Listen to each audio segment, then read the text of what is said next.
Welcome back from the break, everyone. Thank you for sticking with us through another episode of Independent Thought.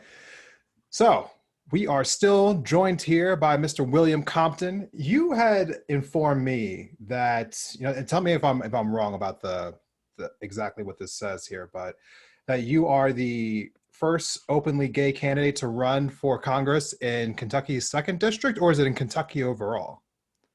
I'm not sure about Kentucky overall, but I am sure about the Kentucky Second District. Okay. So what exactly does that mean to you? Like, what is the significance of that for you personally? Personally, it shows the younger generation that it doesn't matter who you are. It it shouldn't matter if you're gay, straight, whatever, that you can do whatever you want and you can make a difference in the world. Even if you're in red state Kentucky, it doesn't matter. You can do whatever you want. Yeah, and that's a really positive message for people to hear because we are right now living in a time where we are seeing a lot of anti-LGBTQ like bills passing through state houses across the country. So that is definitely a message that I'm sure a lot of people would probably very much have resonate with them. But kind of going along those lines about some of these issues that community is seeing right now, we were talking about your feelings on conversion therapy and how that is still happening here in this country. Just tell me a little bit about your feelings on it and whether or not you believe it should be banned. So, with conversion therapy, I have very strong feelings against it. Uh, Growing up, when I came out, I had that threatened to be used on me. And it was quite a terrifying thing to have that possibility come to fruition in my life. For those of you who don't know, with music therapy, or not music therapy, sorry, conversion therapy, um, if you've ever seen the popular show American Horror Story, and you've seen its second season, this is the best way to describe it.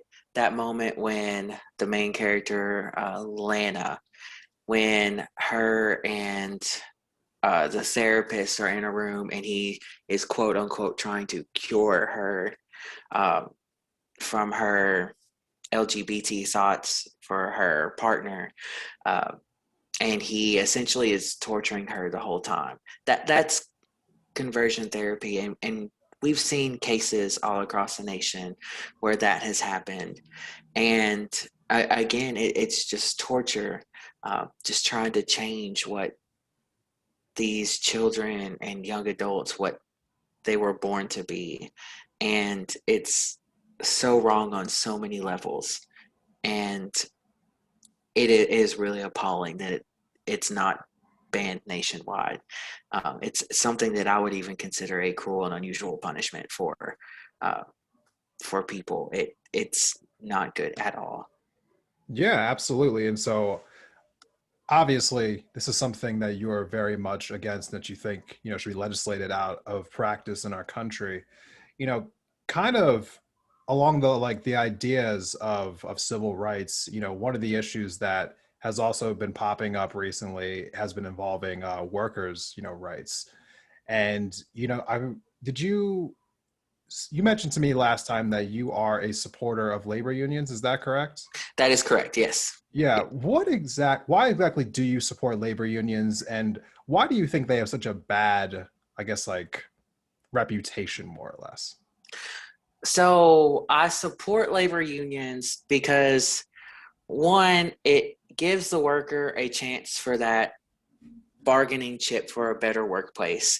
You think back to all of the workplace standards we have now, like the 40-hour work week, making sure you have breaks, the child labor laws, things of that nature.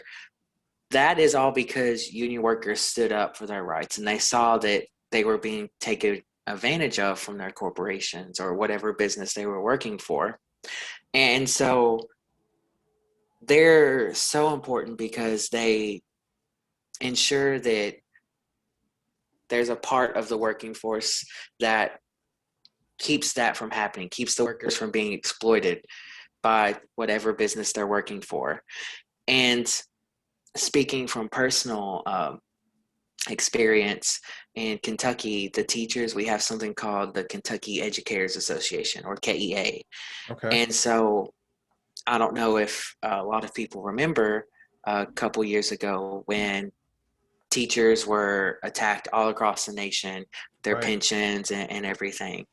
Uh, a lot of the union members in KEA, they stood by us and stood with us in the fight to ensure that we had our promised pensions in Kentucky and for educators, and that nothing would be cut. And they really stood by and helped us. And and so unions, they're there to help the workers, and they're there to give them the best workplace that they possibly can. And where the negative connotation for labor unions come in, it's kind of been the uh, slandering by corporations. Uh, think about it. If someone's a CEO somewhere and they can exploit a worker, but then the workers start stepping up and go, no, we don't want that. The CEO is going to slander them so they can try and keep making profit for themselves for the greed. And so that has happened throughout history as unions kept going. And that's kind of why we're at the point we are, where some people are so negative against them because they've heard these slander, they've heard these essentially lies against unions and what they're doing. Right. And it's just kind of been ingrained into some of our mindsets as we go on. Yeah, and I think, we've seen evidence of that recently with recent unionization pushes down in Alabama involving those Amazon Yes. workers. And a lot of what is typically asked for by a lot of people who are trying to unionize is just competitive wages. And so, along that vein, are you a supporter of the $15 an hour minimum wage? Like, do you believe that should be implemented nationwide? I do. And here's why.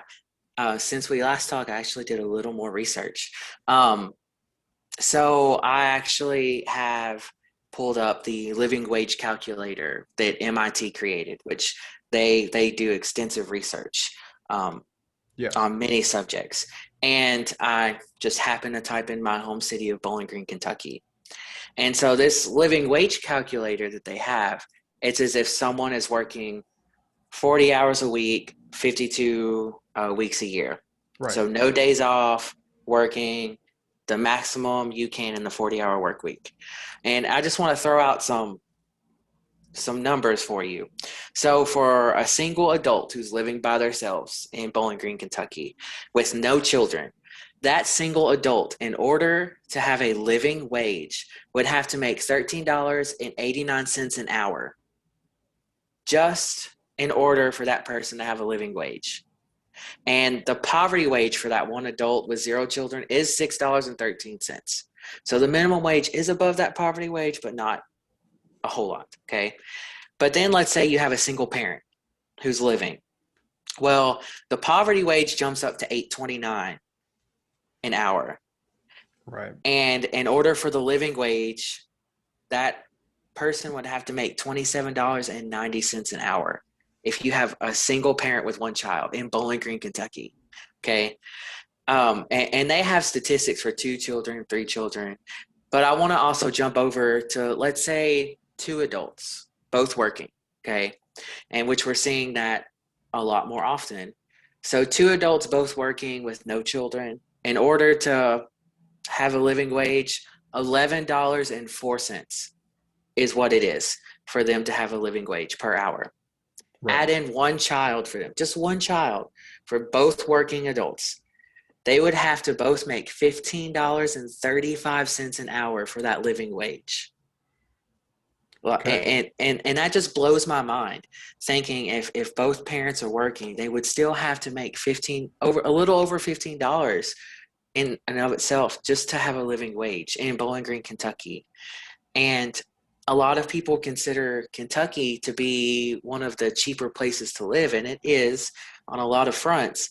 But the fact that even here it costs so much just to have that living wage. It's astounding. And that's why I think 15 is the bare minimum we should raise it to Right. give these people a chance.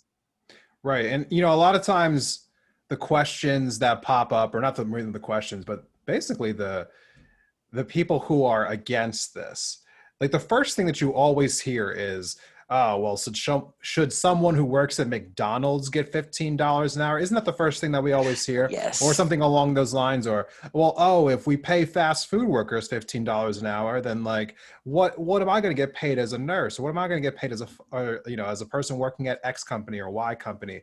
It's almost like, well, my labor is valued at this, so I don't think that other people's labor should be valued at this. But from your personal experience, you told me that you worked at a McDonald's. How did that shape your view of working class jobs? And do those people deserve to be paid $15 an hour? So working at McDonald's, it was an interesting experience. I worked there kind of the middle-ish of my senior year and then worked all through college.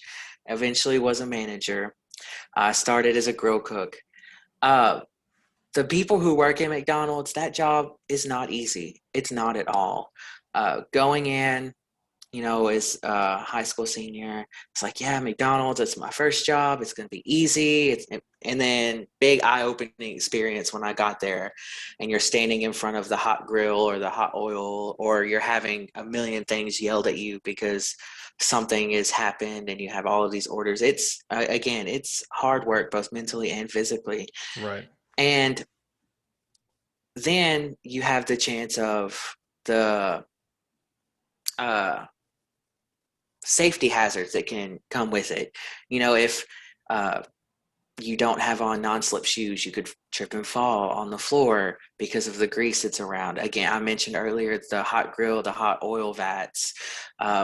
You could burn yourself on. They have a light bulb on the saying that you dump the fries in to keep them warm. You could burn yourself on that if you accidentally hit that, and just so many things that could happen. And again, add on top of that, in the summer, if the air conditioning goes out in the kitchen, and which I've had that happen, it gets well over 100 degrees, 110 degrees at times if that happens. And so these fast food workers, they work really hard, and that job is not easy, and so they do deserve $15 an hour. Um, what I also think is a little bit on the flip side ironic about everything. The people who do say $15 an hour shouldn't be what like fast food workers make. We're seeing people now saying, well, I can't go through XYZ fast food restaurant because there's no workers there, because they do want a better wage. And most notable case here in Kentucky, one of our GOP representatives in our Congress actually made a public post about it, going to two fast food restaurants because they didn't have enough workers, and that everyone's lazy. No, everyone realizes that they are not being paid for what the work they're doing.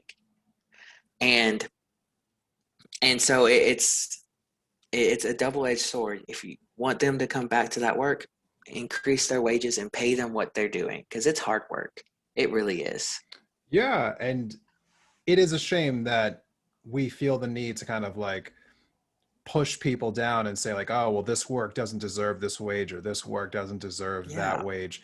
You know, I don't want to, interject too much here, but I feel as though we're experiencing a tremendous amount of income inequality in this country. The people who own a lot of these giant corporations, they have tremendous amounts of profit. They can afford to pay people what they deserve to make. But, you know, And oh, sorry. oh no, go ahead. Go ahead.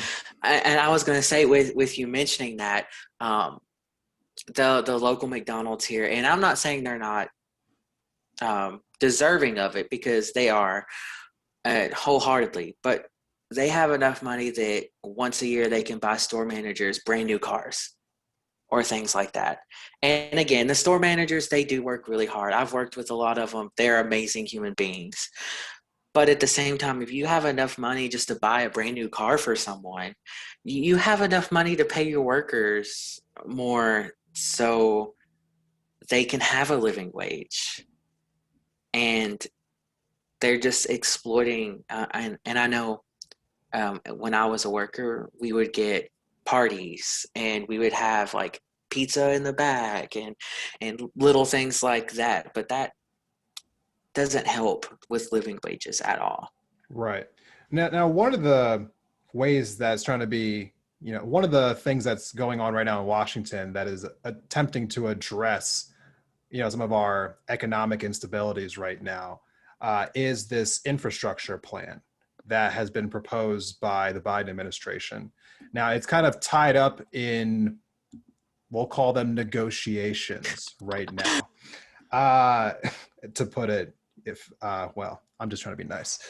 So, do you believe that this infrastructure plan that's been proposed by the Biden administration, do you believe that it will benefit the people of Kentucky? Does our country as a whole need this plan right now? I think it will benefit the people of Kentucky, but I wish we would go for more. Okay. Um, it doesn't quite address all of the needs and infrastructure plan that I would propose would address. It's almost like a baby step in the right direction. Um, and with infrastructure, if you don't mind me going on about it a little bit, Oh, uh, there in a nation you can have two types of infrastructure, in which a lot of people don't realize this. You have the economic infrastructure, which is what everyone knows: the roads, the bridges, the airways, the waterways, things of that nature, the physical things we use to help our economy. right. In which in Kentucky we are seeing roadways that are falling apart, bridges that are getting dangerously close to being unusable. And our waterways, we need to ensure that they're still clean and all of that. And I do think we need to invest in those. That is something that we need to do. But on the other side, you have social infrastructure, which deals with the people who use the physical items for the economy. And that's important too, because we wouldn't have an economy if we didn't have people, and we didn't have people spending money. There would be no economy. Right. And so we need to invest in them. And those social infrastructures deal with things like education. They deal with childcare. They deal with healthcare, and anything that can help someone socially. And that's kind of the biggest part where I do think the Biden's infrastructure plan is lacking.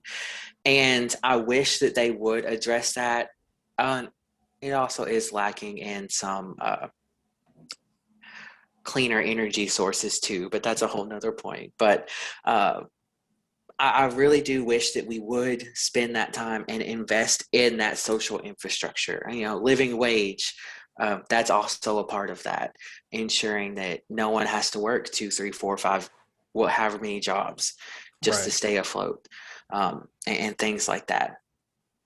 Yeah, no, I agree with you completely here. The infrastructure bill, it does seem like there could have been more put into it, but as it stands, it is something that I think we all still need. I mean, we're seeing stories coming out, around the country, and especially out of Florida recently with those buildings that collapsed. I mean, and people looking the other way as far as like keeping renovations up, and it's honestly just a shame when you drive across the country right now. You can tell there's so many different things that need to be addressed. So hopefully that does happen soon. Now, one of the last things I want to talk to you about is some of the issues that we've had more recently in regards to our voting rights.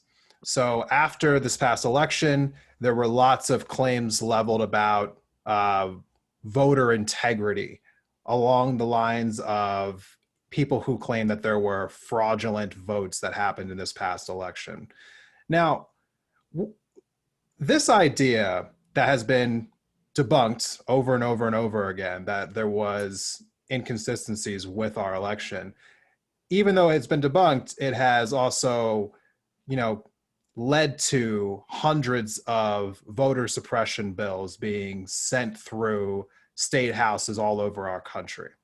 Now, due to this fact, Democrats in Washington have now proposed a voting rights act that would basically federalize a lot of election processes so that individual states wouldn't have as much control. Where do you fall on this particular conversation? Do you believe that we should have this Voting Rights Act? And why or why not? So I think as a nation, we do need to have this Voting Rights Act because in other states, and I'll get to Kentucky in just a second, in other states, we are seeing bills go through that are essentially suppressing the vote, that are trying to purge voter rolls, that are trying to make it harder for people to vote, which is not what democracy is about. And we should, in fact, be doing the opposite. We should be making it easier for eligible voters to vote. You Right. know, the biggest issue that I heard a lot of people was the mail-in ballots, how they were saying those were fraudulent. Well, there was no one ever found them to be fraudulent, one.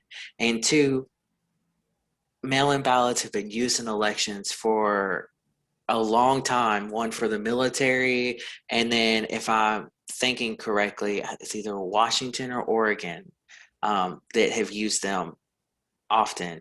And so, Yeah, they're used pretty frequently. We've been using mail-in ballots since the Civil War. yeah, Um, and so that's where, again, a lot of people have had issues. Um, but just hindering people's ability to vote is not democratic at all. And so this voter rights bill, I think it's called the For the People Act, um, is something that we should implement nationwide. Now, with Kentucky, I will say it has been a little surprising. We have a Democrat governor, Andy Beshear, who, side note, is an amazing governor.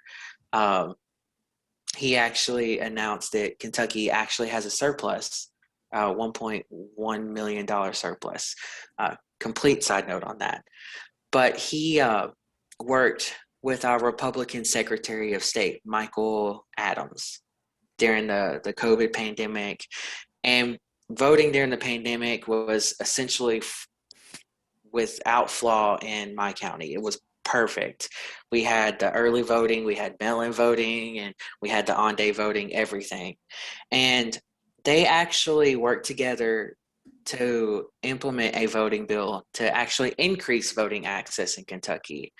Now it's not like massive, like you have a must to vote or anything, but it has moved in that right direction to make it a little bit easier for people here to vote, which is something I do want to make sure people understand that yes, a lot of states have been doing bad, but Kentucky has been doing good on that front. We have been working to make sure that democracy is a thing here. Uh, but again, as a nation, I do think we need to address that, and I do fully support the voting rights bill. okay. And you know what? That kind of leads us into our final question of the day here, which is why, as your final pitch, why should the people of the second district of Kentucky vote for you in the upcoming election? I think that they should vote for me just for the simple fact I've been in the situations a lot of the working class people in Kentucky have been in. I know what a lot of people have issues with. I know what it's like to try and survive in this district. I don't have a big financial backing. I don't have a rich family. I've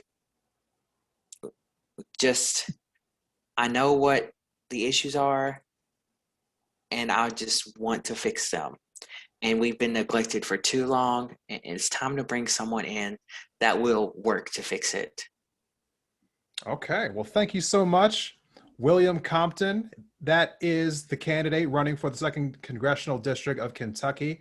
Tell everyone where they can find you at on social media, a website. Where can people look for you online? Yeah, so the best way to find out about myself, my campaign, or to reach out to my campaign team is to visit williamcompton.com. And you can go there, and from that website, you can actually reach all of our other social media platforms: Instagram, Facebook, and Twitter. If you're on any of those, you can put at Compton, the number four, uh, then KY 2022. I'm using those millennial symbols in there. Uh, and you can go to that. That's our handle on Twitter, Facebook, and even on Instagram. If you would like to donate to our campaign, we are completely grassroots funded. And you can find the Act Blue link on our website, or if you just go to Act Blue and you search William Compton, my name will pop up as well. And that's a way that you can help donate to the campaign. Okay. And for everyone who's listening to this episode right now, if you click into the episode notes, you will see the links to his website and where you can donate in the description below. So make sure you take a second to go into that description and check out one of those links. William, thank you for coming on today. Best of luck in the election. Can you just let everyone know really quickly, like when is it, I'm assuming a primary election? Yes, so the primary will be in May of next year. Okay. So All right, May 2022. Everyone be on the lookout for that. Thank you again for joining us. And everyone else, I'm going to be right back from a quick break, and then you'll have my final thoughts of the day. Stay tuned.